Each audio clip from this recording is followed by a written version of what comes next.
Hello नमस्कार दोस्तों, कैसे हैं आप सभी। मैं राहुल शर्मा आप सभी का स्वागत करता हूं केडी कैंपस जयपुर के इस ऑनलाइन प्लेटफॉर्म पर दोस्तों। और मैं आपको एक बहुत ही महत्वपूर्ण सब्जेक्ट आज पढ़ाने जा रहा हूं और आज हम उसी के बारे में चर्चा करेंगे, शुरुआत से एकदम बेसिक से। पीछे बोर्ड पर यहाँ पर मैंने कुछ महत्वपूर्ण शब्द यहाँ पर लिखे हुए हैं। बायोलॉजी सब्जेक्ट में एक टॉपिक आता है, या मैं कहूँ एक छोटा सा यूनिट आती है, और उस यूनिट का नाम होता है ह्यूमन फिजियोलॉजी। बायोलॉजी की एक ब्रांच भी है ह्यूमन फिजियोलॉजी, यानी कि मनुष्य के शरीर से संबंधित विज्ञान। मनुष्य का शरीर किस तरह से काम करता है, मनुष्य के शरीर में कौन कौन से तंत्र या सिस्टम पाए जाते हैं, कैसे मनुष्य का शरीर काम करता है, इसके ऊपर मैं आप लोगों के लिए छोटा सा एक पार्ट लेकर के आया हूं दोस्तों। और यहाँ पर बाकायदा लिखा हुआ है सब कुछ सीक्वल से कि मनुष्य के शरीर में कौन कौन से तंत्रों के ऊपर अपन चर्चा करेंगे। तो आपको बहुत ध्यान से सुनना है और समझने की कोशिश करनी है, ठीक है। एक एक शब्द को बहुत ध्यान से सुनना है। देखिएगा दोस्तों, यहाँ पे सबसे पहले मैंने जो चैप्टर शामिल किया है इसके अंदर, वो चैप्टर होगा आपका पाचन तंत्र यानी कि डाइजेस्टिव सिस्टम। पहला जो चैप्टर मैंने शामिल किया है वो चैप्टर होगा दोस्तों डाइजेस्टिव सिस्टम यानी कि पाचन तंत्र, ठीक है। चलिए सब, पाचन तंत्र के बाद दूसरे नंबर पे एक चैप्टर और शामिल होगा इसी ह्यूमन फिजियोलॉजी के अंदर, और वो चैप्टर होगा श्वसन तंत्र से संबंधित, रेस्पिरेशन यानी कि सांस लेने छोड़ने से संबंधित, ठीक है। तीसरे नंबर पे चैप्टर आएगा रक्त और परिसंचरण तंत्र, ब्लड एंड सर्कुलेशन, जिसके अंदर हम खून के बारे में पढ़ेंगे, ब्लड क्या होता है और पूरे शरीर में ब्लड किस प्रकार से दौड़ता है, इसके बारे में हम चर्चा करेंगे। अगले नंबर पे चैप्टर है दोस्तों जनन तंत्र यानी कि रिप्रोडक्टिव सिस्टम, रिप्रोडक्शन, जनन, संतान उत्पन्न कैसे की जाती है, संतान क्या होती है, इस तरह की जो चीजें हम सीखेंगे दोस्तों, ये अपन चैप्टर पढ़ेंगे जनन तंत्र या रिप्रोडक्टिव सिस्टम के बारे में। अगला चैप्टर आएगा कंकाल तंत्र, कंकाल यानी कि हड्डियों का जो ढांचा हमारे शरीर में मौजूद होता है, जो हमारे शरीर को गति करवाने में सहायता करता है, वो हड्डियां क्या हैं, हड्डियां कितनी हैं, किस तरह से काम करती हैं, किससे बनी होती हैं, कितने टाइप की होती हैं, सब कुछ सीखेंगे कंकाल तंत्र के अंदर।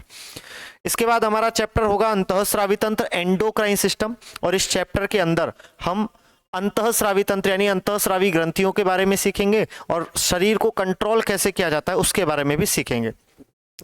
अगला हमारा चैप्टर होगा तंत्रिका तंत्र, नर्वस सिस्टम, जिसके अंदर हम तंत्रिका तंत्र यानी कि हमारा शरीर ब्रेन के द्वारा कैसे कंट्रोल किया जाता है, मेरु रज्जु या स्पाइनल कॉर्ड क्या होता है, इसके बारे में हम बातें करेंगे, ठीक है।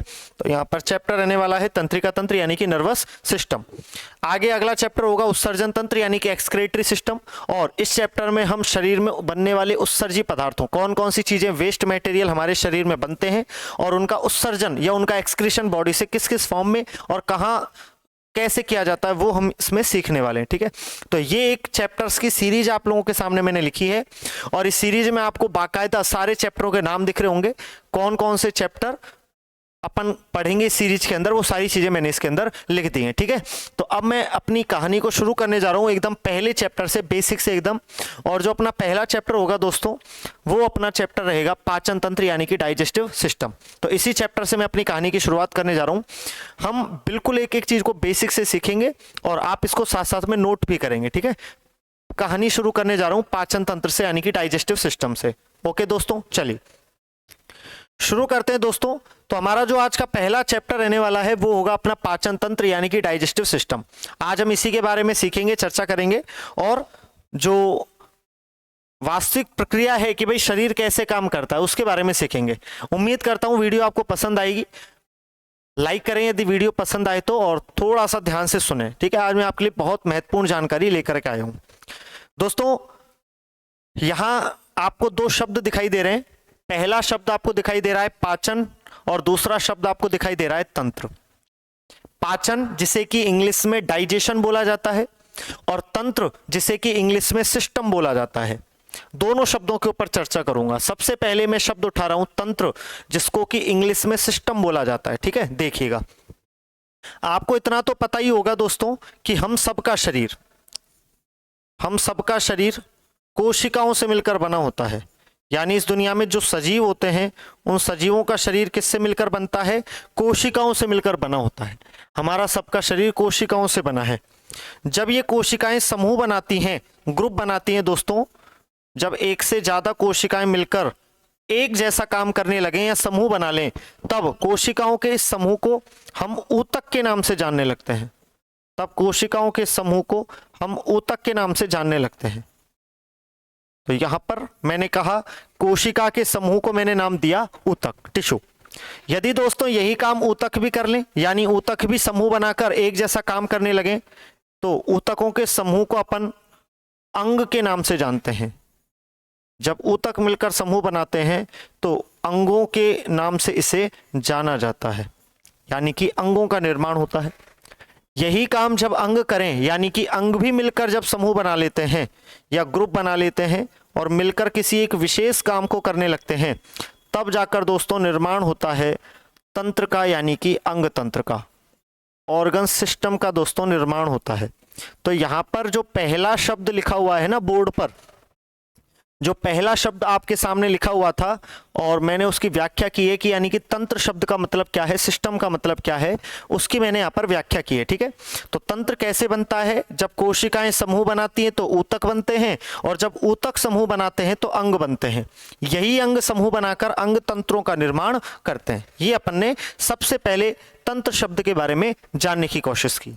चलिए जी आगे बात करें तो दूसरे नंबर पे हमारे पास जो शब्द है वो अपना मुख्य शब्द है, चैप्टर का नाम है पाचन, यानी कि डाइजेशन। तो अगली जो अपन चर्चा करेंगे दोस्तों, वो चर्चा अपन करेंगे पाचन शब्द के बारे में। तो मैं यहाँ पे हेडिंग लगा देता हूँ पाचन, और पाचन को ही इंग्लिश में बोलते हैं डाइजेशन।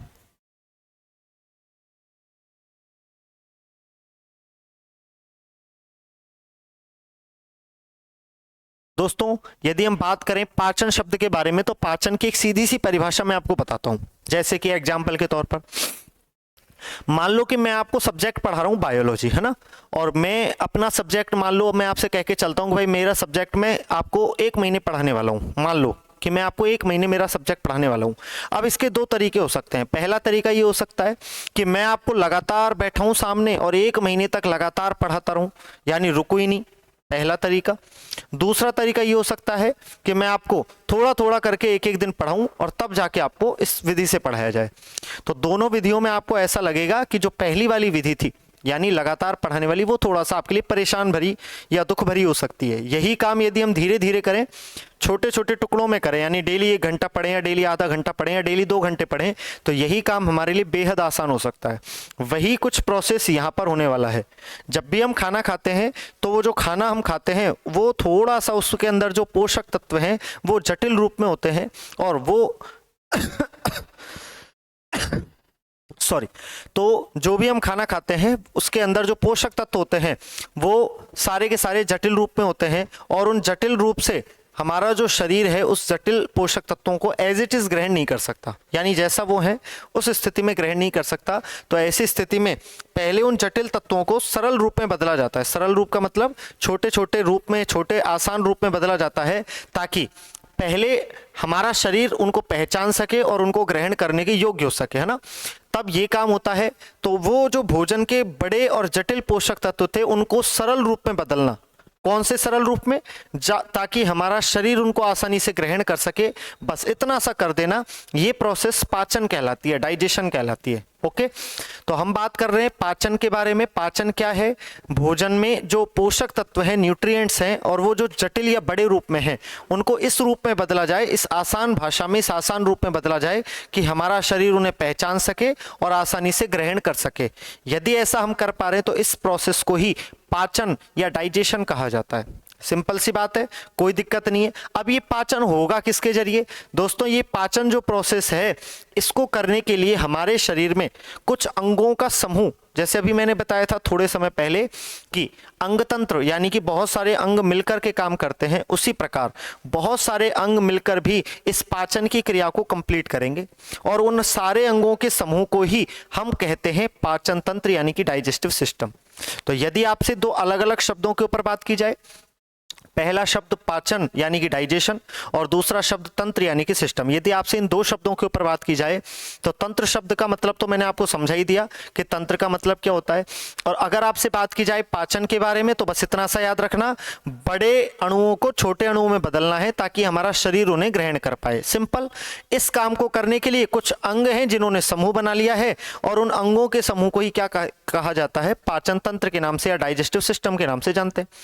अब इन अंगों के साथ साथ में कुछ और ऐसी छोटी मोटी चीजें हैं जिन्हें हम ग्रंथि कहते हैं, ग्लैंड्स कहते हैं, वो ग्रंथियां भी इन अंगों के साथ मिल गई हैं इसी काम को करने के लिए। तो कुल मिलाके मैं ये कह सकता हूं कि बहुत सारे अंग और कुछ ग्रंथियां आपस में मिल गए हैं किस काम को करने के लिए, इस पाचन के काम को करने के लिए। अब ये पाचन की प्रक्रिया होगी तो बड़े अणु छोटे रूप में बदलेंगे और बदलने के बाद हमारा शरीर उन्हें ग्रहण करेगा और ग्रहण करने के बाद क्या होगा आगे वो अभी हम पढ़ेंगे कि भाई उनके बाद ग्रहण कर लिया, आप शरीर में चले गए, रक्त में चले गए तो क्या होगा। ठीक है, कुल मिला के इतना तो आपको पता ही है कि हम खाना क्यों खाते हैं। हमारा खाना खाने का उद्देश्य रहता है शरीर को ऊर्जा देना, यानी ऊर्जा प्राप्त करना। तो ये सारे अणु जब छोटे रूप में बदलेंगे तो कहीं ना कहीं किसी ना किसी रूप में जाकर ये शरीर को ऊर्जा प्रदान करने का काम करेंगे। क्लियर हो पा रही हैं चीजें। चलिए, तो यहां पर मैं बात करना चाहूंगा दोस्तों, पाचन का मतलब मैंने सीधा सा बताया, आपको बस इतना याद रखना है कि पाचन का मतलब होता है जटिल पोषक तत्वों को सरल रूप में बदलना। पाचन का मतलब होता है जटिल पोषक तत्वों को सरल रूप में बदलना। जटिल पोषक तत्वों को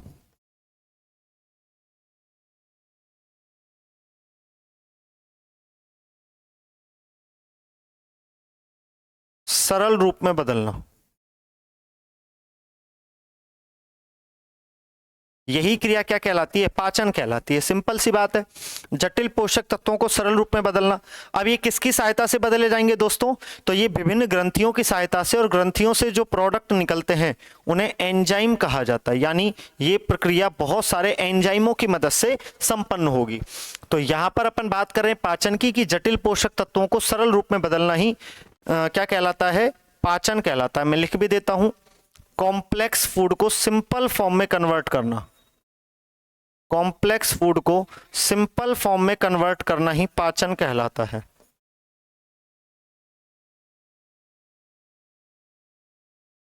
यही क्या कहलाता है, पाचन कहलाता है। ठीक है, अब पाचन की क्रिया को करने के लिए हमारे शरीर में बहुत सारे अंग और ग्रंथियां एक साथ मिलकर के क्या करेंगे, काम करेंगे, और उन सारे अंग और ग्रंथियों के समूह को ही हम कहते हैं पाचन तंत्र, यानी कि डाइजेस्टिव सिस्टम के नाम से जानते हैं। क्लियर है। चलिए बात करते हैं अगले पॉइंट पर।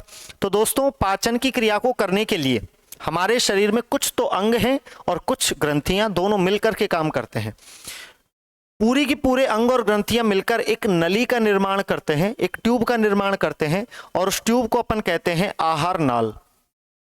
उस ट्यूब को अपन कहते हैं आहार नाल।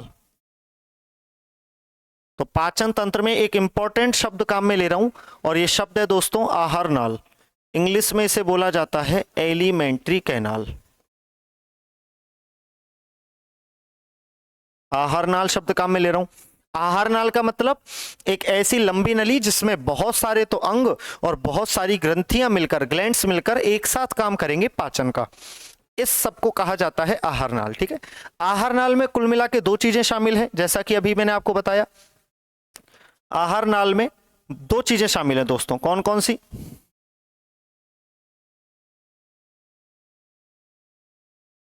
चलिए, सबसे पहले आहार नाल में बात की जाए तो यहां पर अपने पास शामिल है अंग,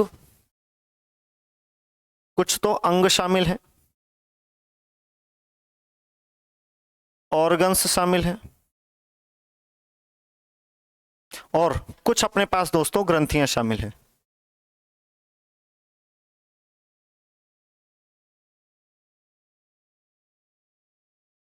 कुछ तो अंग शामिल हैं और कुछ क्या शामिल हैं, ग्रंथियां शामिल हैं पाचन की क्रिया में या आहार नाल में।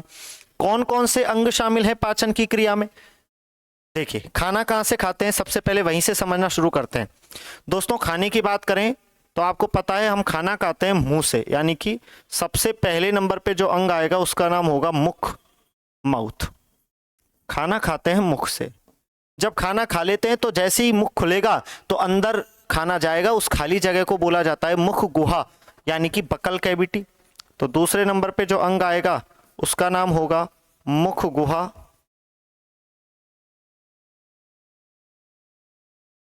यानी कि बकल कैविटी,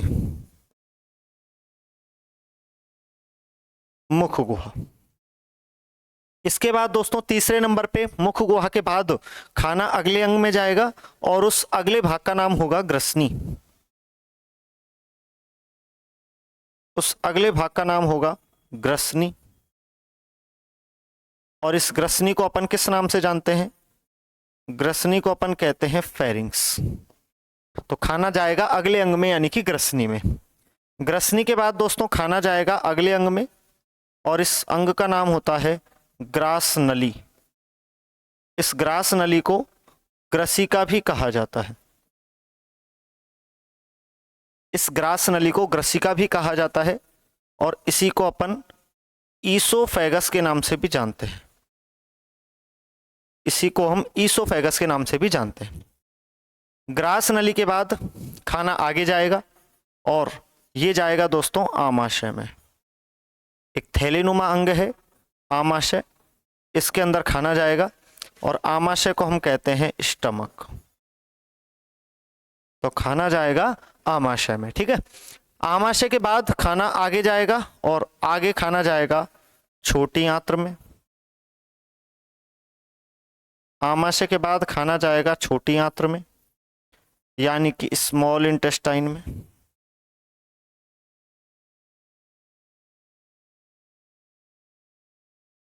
और छोटी आंत्र के बाद जो बाकी बचा शेष पदार्थ है वो भेज दिया जाएगा बड़ी आंत्र में।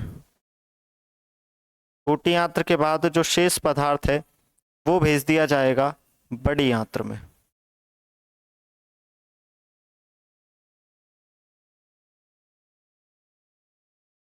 बड़ी आंत्र से जो कचरा बचेगा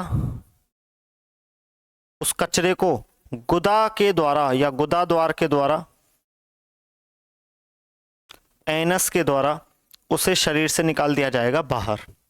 तो दोस्तों किस तरह से यहाँ पर आपको पता चला कि किस तरह से अपने शरीर के ये जो अंग हैं ये काम करते हैं, ठीक है। चलिए अब बात करेंगे ग्रंथियों की। भाई कौन कौन सी ग्रंथियां हैं जो इस क्रिया में सहायता करती हैं, इस क्रिया में करने में, कंप्लीट करने में सहायक होती हैं। तो दोस्तों ग्रंथियों में सबसे पहले नंबर पे जो ग्रंथि आती है उस ग्रंथि का नाम होता है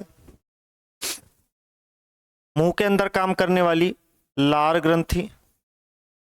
सबसे पहले नंबर पे यहाँ पे आपको पढ़ना है लार ग्रंथि के बारे में, यानी कि सैलाइवरी ग्लैंड के बारे में।